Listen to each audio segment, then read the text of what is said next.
जय श्री लक्ष्मी नारायण। मेरे प्यारे दोस्तों, कैसे हैं आप सब। आज हम सुनेंगे श्रीमद् भागवत गीता के 18वें अध्याय। तो आइए सुनते हैं श्रीमद् भागवत गीता का 18वां अध्याय। अर्जुन बोले, हे महाबाहो, हे अंतर्यामी, हे वासुदेव, मैं संन्यास और त्याग के तत्व को पृथक पृथक जानना चाहता हूँ। श्री भगवान बोले, कितने ही पंडित जन तो काम्य कर्मों के त्याग को संन्यास समझते हैं तथा दूसरे विचार कुशल पुरुष सब कर्मों के फल के त्याग को त्याग कहते हैं। स्त्री, पुत्र और धन आदि प्रिय वस्तुओं की प्राप्ति के लिए तथा रोग संकट आदि की निवृत्ति के लिए जो यज्ञ, दान, तप और उपासना आदि कर्म किए जाते हैं, उनका नाम साम्य कर्म है। ईश्वर की भक्ति, देवताओं का पूजन, माता पिता आदि गुरुजनों की सेवा, यज्ञ, दान और तप तथा वर्णाश्रम के अनुसार आजीविका द्वारा गृहस्थ का निर्वाह एवं शरीर संबंधी खान पान इत्यादि जितने कर्तव्य कर्म हैं, उन सब में इस लोक और परलोक की संपूर्ण कामनाओं के त्याग का नाम सब कर्मों के फल का त्याग है। वह मनुष्य बुद्धिमान है जो फल और आसक्ति को त्याग कर केवल भागवत अर्थ कर्म करता है। कई एक विद्वान ऐसा कहते हैं कि कर्म मात्र दोष युक्त है, इसीलिए त्यागने के योग्य है, और दूसरे विद्वान यह कहते हैं कि यज्ञ, दान और ताप रूप कर्म त्यागने योग्य है। हे पुरुष श्रेष्ठ अर्जुन, संन्यास और त्याग, इन दोनों में से पहले त्याग के विषय में तू मेरा निश्चय सुन, क्योंकि त्याग सात्विक, राजस और तामस भेद से 3 प्रकार का कहा गया है। यज्ञ, दान और तप रूप कर्म त्याग करने के योग्य नहीं है, बल्कि वह तो अवश्य कर्तव्य है, क्योंकि यज्ञ, दान और तप ये तीनों ही कर्म बुद्धिमान पुरुषों को पवित्र करने वाले हैं। इसीलिए हे पार्थ, इन यज्ञ, दान और तप रूप कर्मों को तथा और भी संपूर्ण कर्तव्य कर्मों को आसक्ति और फलों का त्याग करके अवश्य करना चाहिए। यह मेरा निश्चय किया हुआ उत्तम मत है। निषिद्ध और काम्य कर्मों का तो स्वरूप से त्याग करना उचित ही है, परंतु नियत कर्म का स्वरूप से त्याग करना उचित नहीं है। इसीलिए मोह के कारण उसका त्याग कर देना तामस त्याग कहा गया है। जो कुछ कर्म है वह सब दुख रूप ही है, ऐसा समझकर यदि कोई शारीरिक क्लेश के भय से कर्तव्य कर्मों का त्याग कर दे तो वह ऐसा राजस त्याग करके त्याग के फल को किसी प्रकार भी नहीं पाता। हे अर्जुन, जो शास्त्र विहित कर्म करना कर्तव्य है, इसी भाव से आसक्ति और फल का त्याग करके किया जाता है, वही सात्विक त्याग कहा गया है।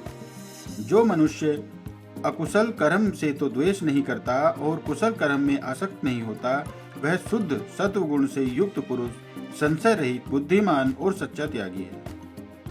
क्योंकि शरीरधारी किसी भी मनुष्य के द्वारा संपूर्णतः से सब कर्मों का त्याग किया जाना शक्य नहीं है, इसीलिए जो कर्म फल का त्यागी है वही त्यागी है, यह कहा जाता है।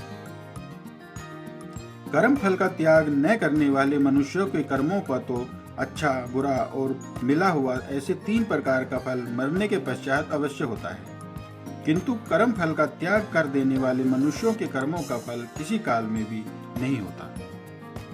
हे महाबाहो, संपूर्ण कर्मों की सिद्धि के 5 हेतु कर्मों का अंत करने के लिए उपाय बतलाने वाले सांख्य शास्त्र में कहे गए हैं, उनको तो मुझसे भली भांति जान। इस विषय में अर्थात कर्मों की सिद्धि में अधिष्ठान और कर्ता तथा भिन्न भिन्न प्रकार के कारण एवं नाना प्रकार की अलग अलग चेष्टाएं और वैसे ही 5वां हेतु देव है। मनुष्य मन, वाणी और शरीर से शास्त्रानुकूल अथवा विपरीत जो कुछ भी कर्म करता है, उसके ये 5 कारण हैं। परंतु ऐसा होने पर भी जो मनुष्य अशुद्ध बुद्धि होने के कारण उस विषय में यानी कर्मों के होने में केवल शुद्ध स्वरूप आत्मा को कर्ता समझता है, वह मलिन बुद्धि वाला अज्ञानी यथार्थ नहीं समझता। जिस पुरुष के अंतकरण में मैं करता हूँ ऐसा भाव नहीं है तथा जिसकी बुद्धि संसारिक पदार्थों में और कर्मों में लिपायमान नहीं होती, वह पुरुष इन सब लोगों को मारकर भी वास्तव में न तो मारता है और न पाप से ही बनता है। जैसे अग्नि, वायु और जल के द्वारा प्रारब्धवश किसी प्राणी की हिंसा होती देखने में आवे तो भी वह वास्तव में हिंसा नहीं है, वैसे ही जिस पुरुष का देह में अभिमान नहीं है और स्वार्थ रहित केवल संसार के हित के लिए ही जिसकी संपूर्ण क्रियाएं होती हैं, उस पुरुष के शरीर और इंद्रियों द्वारा यदि किसी प्राणी की हिंसा होती हुई लोक दृष्टि में देखी जाए तो भी वह वास्तव में हिंसा नहीं है, क्योंकि आसक्ति, स्वार्थ और अहंकार न होने से किसी प्राणी की हिंसा हो ही नहीं सकती, तथा बिना कर्तव्याभिमान के किया हुआ कर्म वास्तव में अकर्म ही है, इसीलिए वह पुरुष पाप से नहीं बनता। ज्ञाता, ज्ञान और ज्ञेय ये 3 प्रकार की कर्म प्रेरणा है, और कर्ता, करण तथा क्रिया ये 3 प्रकार का कर्म संग्रह है। गुणों की संख्या करने वाले शास्त्र में ज्ञान और कर्म तथा कर्ता गुणों के भेद से 3 प्रकार के ही कहे गए हैं। इनको भी तो मुझसे भली भांति सुनो। जिस ज्ञान से मनुष्य पृथक पृथक सब भूतों में एक अविनाशी परमात्म भाव को विभाग रहित समभाव से स्थित देखता है, उस ज्ञान को तो सात्विक जान। किंतु जो ज्ञान अर्थात जिस ज्ञान के द्वारा मनुष्य संपूर्ण भूतों में भिन्न भिन्न प्रकार के नाना भावों को अलग अलग जानता है, उस ज्ञान को तू राजस जान।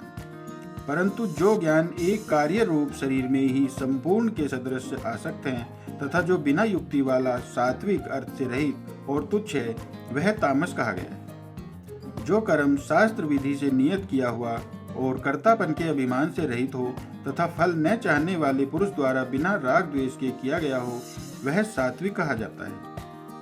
परंतु जो कर्म बहुत परिश्रम से युक्त होता है तथा भोगों को चाहने वाले पुरुष द्वारा या अहंकार युक्त पुरुष द्वारा किया जाता है, वह कर्म राजस कहा गया है। जो कर्म परिणाम, हानि, हिंसा और सामर्थ्य को न विचार कर केवल अज्ञान से आरंभ किया जाता है, वह तामस कहा जाता है। जो कर्ता, संग्रहित, अहंकार के वचन न बोलने वाला, धैर्य और उत्साह से युक्त तथा कार्य के सिद्ध होने और न होने में हर्ष, शोक आदि विकारों से रहित है, वह सात्विक कहा जाता है। जो कर्ता आसक्ति से युक्त, कर्मों के फल को चाहने वाला और लोभी है तथा दूसरों को कष्ट देने के स्वभाव वाला, अशुद्धाचारी और हर्ष शोक से लिप्त है, वह राजस कहा गया है। जो कर्ता आयुक्त, शिक्षा से रहित, घमंडी, धूर्त और दूसरों की जीविका का नाश करने वाला तथा शोक करने वाला, आलसी और दीर्घसूत्री है, वह तामस कहा जाता है। हे धनंजय, अब तो बुद्धि का और धृति का भी गुणों के अनुसार 3 प्रकार का भेद मेरे द्वारा संपूर्णता से विभाग पूर्वक कहा जाने वाला सुन। हे पार्थ, जो बुद्धि प्रवृत्ति मार्ग और निर्वृत्ति मार्ग को, कर्तव्य और अकर्तव्य को, भय और अभय को तथा बंधन और मोक्ष को यथार्थ जानती है, वह बुद्धि सात्विक है। दीर्घसूत्री उसको कहा जाता है कि जो थोड़े काल में होने लायक साधारण कार्य को भी फिर कर लेंगे ऐसी आशा से बहुत काल तक पूरा नहीं करता है। ग्रस्त में रहते हुए फल और आसक्ति को त्याग कर भागवत दर्पण बुद्धि से केवल लोक शिक्षा के लिए राजा जनक की भांति बरतने का नाम प्रवृत्ति मार्ग है। देहाभिमान को त्याग कर केवल सच्चिदानंद घन परमात्मा में एक ही भाव से स्थित हुए श्री सुखदेव जी और सनकादिकों की भांति संसार से उपराम होकर विचरने का नाम निर्वृत्ति मार्ग है। हे पार्थ, मनुष्य जिस बुद्धि के द्वारा धर्म और अधर्म को तथा कर्तव्य और अकर्तव्य को भी यथार्थ नहीं जानता, वह बुद्धि राजसी है।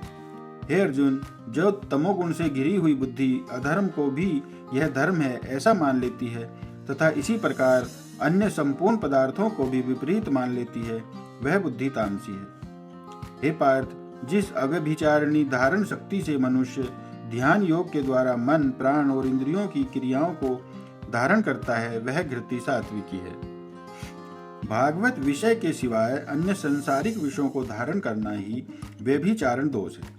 उस दोष से जो रहित है, वह अव्यभिचारिणी धारणा है। मन, प्राण और इंद्रियों को भागवत प्राप्ति के लिए भजन, ध्यान और निष्काम कर्मों में लगाने का नाम उनकी क्रियाओं को धारण करना है। परंतु हे प्रथापुत्र अर्जुन, फल की इच्छा वाला मनुष्य जिस धारण शक्ति के द्वारा अत्यंत आसक्ति से धर्म, अर्थ और कामों को धारण करता है, वह धारण शक्ति राजसी है। हे पार्थ, दुष्ट बुद्धि वाला मनुष्य जिस धारण शक्ति के द्वारा निद्रा, भय, चिंता और दुख को तथा उन्मत्ता को भी नहीं छोड़ता अर्थात धारण किए रहता है, वह धारण शक्ति तामसी है। हे भरत श्रेष्ठ, अब 3 प्रकार के सुख को भी तू मुझसे सुन। जिस सुख में साधक मनुष्य भजन, ध्यान और सेवा आदि के अभ्यास से रमण करता है और जिससे दुखों के अंत को प्राप्त हो जाता है, जो ऐसा सुख है वह आरंभ काल में यद्यपि विषय के तुल्य प्रतीत होता है, परंतु परिणाम में अमृत के तुल्य है। इसलिए वह परमात्म विषयक बुद्धि के प्रसाद से उत्पन्न होने वाला सुख सात्विक कहा गया है। जो सुख विषय और इंद्रियों के संयोग से होता है, वह पहले भोग काल में अमृत के तुल्य प्रतीत होने पर भी परिणाम में विष के तुल्य है। इसीलिए वह सुख राजस कहा गया है। जो सुख भोग काल में तथा परिणाम में भी आत्मा को मोहित करने वाला है, वह निद्रा, आलस्य और प्रमाद से उत्पन्न सुख तामस कहा जाता है। जैसे खेल में आसक्ति वाले बालक को विद्या का अभ्यास मूढ़ता के कारण प्रथम विष के तुल्य भासता है, वैसे ही विषयों में आसक्ति वाले पुरुष को भागवत भजन, ध्यान, सेवा आदि साधनों का अभ्यास मर्म न जानने के कारण प्रथम विष के तुल्य प्रतीत होता है। बल, वीर्य, बुद्धि, धन, उत्साह और परलोक का नाशक होने से विषय और इंद्रियों के संयोग से होने वाले सुख को परिणाम में विष के तुल्य कहा है। पृथ्वी में या आकाश में अथवा देवताओं में तथा उनके सिवा और कहीं भी ऐसा कोई भी सत्व नहीं है जो प्रकृति से उत्पन्न इन तीनों गुणों से रहित है। हे परंतप, ब्राह्मण, क्षत्रिय और वैश्यों के तथा शूद्रों के कर्म स्वभाव से उत्पन्न गुणों द्वारा विभक्त किए गए हैं। अंतकरण का निग्रह करना, इंद्रियों का दमन करना, धर्म पालन के लिए कष्ट सहना, बाहर भीतर से शुद्ध रहना, दूसरों के अपराधों को क्षमा करना, मन, इंद्रिय और शरीर को सरल रखना, वेद, शास्त्र, ईश्वर और परलोक आदि में श्रद्धा रखना, वेद शास्त्रों का अध्ययन करना और अध्यापन करना और परमात्मा के तत्व का अनुभव करना, ये सब के सभी ब्राह्मण के स्वाभाविक कर्म हैं। शूरवीरता, तेज, धैर्य, चतुरता और युद्ध में न भागना, दान देना और स्वामी भाव, ये सब के सभी क्षत्रिय के स्वाभाविक कर्म हैं।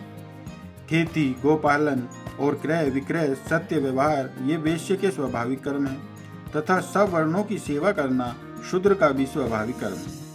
अपने अपने स्वाभाविक कर्मों में तत्परता से लगा हुआ मनुष्य भागवत प्राप्ति रूप परम सिद्धि को प्राप्त हो जाता है।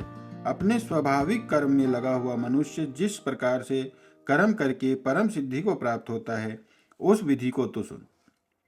वस्तुओं के खरीदने और बेचने में तोल, नाप और गिनती आदि में कम देना अथवा अधिक लेना एवं वस्तु को बदलकर या एक वस्तु में दूसरी खराब वस्तु मिलाकर दे देना अथवा अच्छी ले लेना और नफा, आड़त और दलाली ठहराकर उससे अधिक दाम लेना या कम देना तथा झूठ, कपट, चोरी और जबरदस्ती से अथवा अन्य किसी प्रकार से दूसरे के हक को ग्रहण कर लेना इत्यादि दोषों से रहित जो सत्यता पूर्वक पवित्र वस्तुओं का व्यापार है, उसका नाम सत्य व्यवहार है। जिस परमेश्वर से संपूर्ण प्राणियों की उत्पत्ति हुई है और जिससे यह समस्त जगत व्याप्त है, उस परमेश्वर की अपने स्वाभाविक कर्मों द्वारा पूजा करके मनुष्य परम सिद्धि को प्राप्त हो जाता है। अच्छी प्रकार आचरण किए हुए दूसरे के धर्म से गुण रहित भी अपना धर्म श्रेष्ठ है, क्योंकि स्वभाव से नियत किए हुए स्वधर्म को रूप कर्म को करता हुआ मनुष्य पाप को नहीं प्राप्त होता है। जैसे बर्फ जल से व्याप्त है, वैसे ही संपूर्ण संसार सच्चिदानंद घन परमात्मा से व्याप्त है।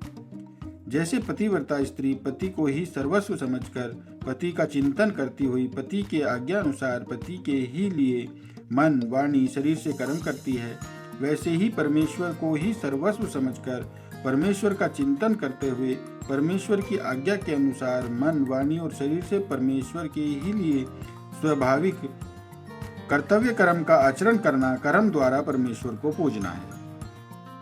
अतएव हे कुंती पुत्र, दोष युक्त होने पर भी सहज कर्म को नहीं त्यागना चाहिए, क्योंकि धुएं से अग्नि के भांति सभी कर्म किसी न किसी दोष से युक्त हैं। सर्वत्र आसक्ति रहित, बुद्धि वाला, स्पृहा रहित और जीते हुए अंतकरण वाला पुरुष सांख्य योग के द्वारा उस परम निश्चर्य कर्म सिद्धि योग को प्राप्त होता है, जो कि ज्ञान योग की परानिष्ठा है।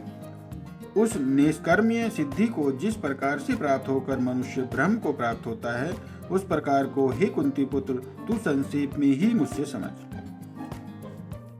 विशुद्ध बुद्धि से युक्त तथा हल्का, सात्विक और नियमित भोजन करने वाला, शब्द आदि विषयों का त्याग करके एकांत और शुद्ध देश का सेवन करने वाला, सात्विक, शरण, धारणा शक्ति के द्वारा अंतकरण और इंद्रियों का संयम करके मन, वाणी और शरीर को वश में कर लेने वाला, राग द्वेष को सर्वथा नष्ट करके भली भांति दृढ़ वैराग्य का आश्रय लेने वाला तथा अहंकार, बल, घमंड, काम, क्रोध और परिग्रह का त्याग करके निरंतर ध्यान योग के परायण रहने वाला, ममता रहित और शांति युक्त पुरुष सच्चिदानंद घन ब्रह्म में अभिन्न भाव से स्थित होने का पात्र होता है।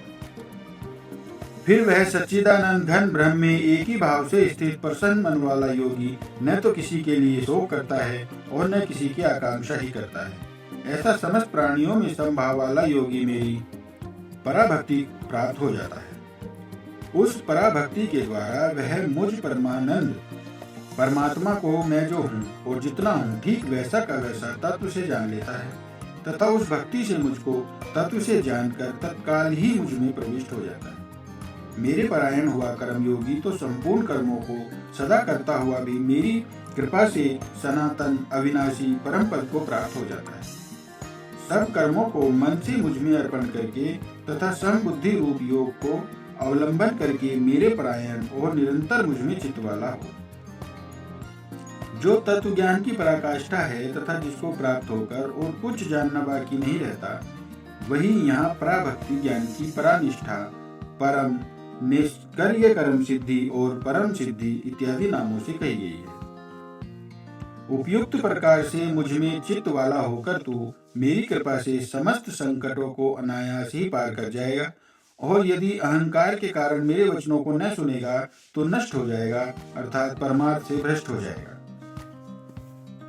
जो तू अहंकार का आश्रय लेकर यह मान रहा है कि मैं युद्ध नहीं करूंगा, तो तेरा यह निश्चय मिथ्या है, क्योंकि तेरा स्वभाव तुझे जबरदस्ती युद्ध में लगा देगा। हे कुंती पुत्र, जिस कर्म को तू मोह के कारण करना नहीं चाहता, उसको भी अपने पूर्वकृत स्वाभाविक कर्म से बंधा हुआ परवश होकर करेगा। हे अर्जुन, शरीर रूप यंत्र में आरूढ़ हुए संपूर्ण प्राणियों को अंतर्यामी परमेश्वर अपनी माया से उनके कर्मों के अनुसार भ्रमण कराता हुआ सब प्राणियों के हृदय में स्थित है। हे भारत, तू सब प्रकार से उस परमेश्वर की ही शरण में जा। उस परमात्मा की कृपा से ही तू परम शांति को तथा सनातन परम धाम को प्राप्त होगा। इस प्रकार यह गोपनीय से भी अति गोपनीय ज्ञान मैंने तुझसे कह दिया। अब तू इस रहस्य युक्त ज्ञान को पूर्णतः भली भांति विचार कर जैसे चाहता है वैसे ही कर। लज्जा, भय, मान, बड़ाई और आसक्ति को त्याग कर एवं शरीर और संसार में अहंता ममता से रहित होकर केवल एक परमात्मा को ही परम आश्रय, परम गति और सर्वस्व समझना तथा अनन्य भाव से अतिशय श्रद्धा, भक्ति और प्रेम पूर्वक निरंतर भगवान के नाम, गुण, प्रभाव और स्वरूप का चिंतन करते रहना, यह एवं भगवान का भजन स्मरण रखते हुए ही उनके आज्ञा अनुसार कर्तव्य कर्मों का निस्वार्थ भाव से केवल परमेश्वर के लिए आचरण करना, यह सब प्रकार से परमात्मा की ही शरण होना है। संपूर्ण गोपनीयों से अधिक गोपनीय मेरे परम रहस्य युक्त वचन को तू फिर भी सुन। तू मेरा अतिशय प्रिय है, इससे यह परम हितकारक वचन मैं तुझसे कहूँगा। हे अर्जुन, तू मुझ में मन वाला हो, मेरा भक्त बन, मेरा पूजन करने वाला हो और मुझको प्रणाम कर। ऐसा करने से तू मुझे ही प्राप्त होगा, यह मैं तुझसे सत्य प्रतिज्ञा करता हूँ, क्योंकि तू मेरा अनन्य अत्यंत प्रिय भक्त है। संपूर्ण धर्मों को अर्थात संपूर्ण कर्तव्य कर्मों को मुझ में त्याग कर तू केवल एक मुझ सर्वशक्तिमान सर्वाधार परमेश्वर की ही शरण में आ जा। मैं तुझे संपूर्ण पापों से मुक्त कर दूंगा, तू शोक मत कर। तुझे यह गीता रूप रहस्य में उपदेश किसी भी काल में न तो तप रहित मनुष्य से कहना चाहिए और न ही भक्ति रहित से और न बिना सुनने की इच्छा वाले से ही करना चाहिए, तथा जो मुझ में दोष दृष्टि रखता है उससे तो कभी भी नहीं कहना चाहिए। जो पुरुष मुझ में परम प्रेम करके इस परम रहस्य युक्त गीता शास्त्र को मेरे भक्तों में कहेगा, वह मुझको ही प्राप्त होगा, इसमें कोई संदेह नहीं है। उससे बढ़कर मेरा प्रिय करने वाला मनुष्यों में कोई भी नहीं है, तथा पृथ्वी भर में उससे बढ़कर मेरा प्रिय दूसरा कोई भविष्य में होगा भी नहीं। जो पुरुष इस धर्म में हम दोनों के संवाद रूप गीता शास्त्र को पढ़ेगा, उसके द्वारा भी मैं ज्ञान यज्ञ से पूजित होऊंगा, ऐसा मेरा मत है। जो मनुष्य श्रद्धा युक्त और दोष दृष्टि से रहित होकर इस गीता शास्त्र का श्रवण भी करेगा, वह भी पापों से मुक्त होकर उत्तम कर्म करने वालों के श्रेष्ठ लोकों को प्राप्त होगा। हे पार्थ, क्या इस गीता शास्त्र को तूने एकाग्र चित्त से श्रवण किया? और हे धनंजय, क्या तेरा अज्ञान जनित मोह नष्ट हो गया है? अर्जुन बोले, हे अच्युत, आपकी कृपा से मेरा मोह नष्ट हो गया है और मैंने स्मृति प्राप्त कर ली है। अब मैं संशय रहित होकर स्थित हूँ, अतः आपकी आज्ञा का पालन करूंगा। संजय बोले, इस प्रकार मैंने श्री वासुदेव के और महात्मा अर्जुन के इस अद्भुत रहस्य युक्त रोमांचकारक संवाद को सुना। श्री व्यास जी की कृपा से दिव्य दृष्टि पाकर मैंने इस परम गोपनीय योग को अर्जुन के प्रति कहते हुए स्वयं योगेश्वर भगवान श्री कृष्ण से प्रत्यक्ष सुना। हे राजन, भगवान श्री कृष्ण और अर्जुन के इस रहस्यमय युक्त कल्याणकारक और अद्भुत संवाद को पुनः पुनः स्मरण करके मैं बार बार हर्षित हो रहा हूँ। हे राजन, श्री हरि के उस अत्यंत विलक्षण रूप को भी पुनः पुनः स्मरण करके मेरे चित्त में महान आश्चर्य होता है और मैं बार बार हर्षित हो रहा हूँ। जिसका स्मरण करने से पापों का नाश हो जाता है, उसका नाम है हरि। हे राजन, यहाँ योगेश्वर भगवान श्री कृष्ण है और जहाँ गांडीव धनुषधारी अर्जुन है, वहीं पर विजय, विभूति और अचल नीति है, ऐसा मेरा मत है। तो मेरे प्यारे दोस्तों, यह था श्रीमद् भागवत गीता का 18वां अध्याय। आपको कैसा लगा, यह आप हमें कमेंट में अवश्य बताइएगा। आपका हम आभार प्रकट करते हैं। जय श्री हरि विष्णु, जय श्रीमन नारायण, जय श्री लक्ष्मी नारायण, जय श्री वृंदावन बिहारी लाल, जय श्री राधा रमन सरकार, जय श्री कृष्णा, जय श्री राम। राधे राधे राधे।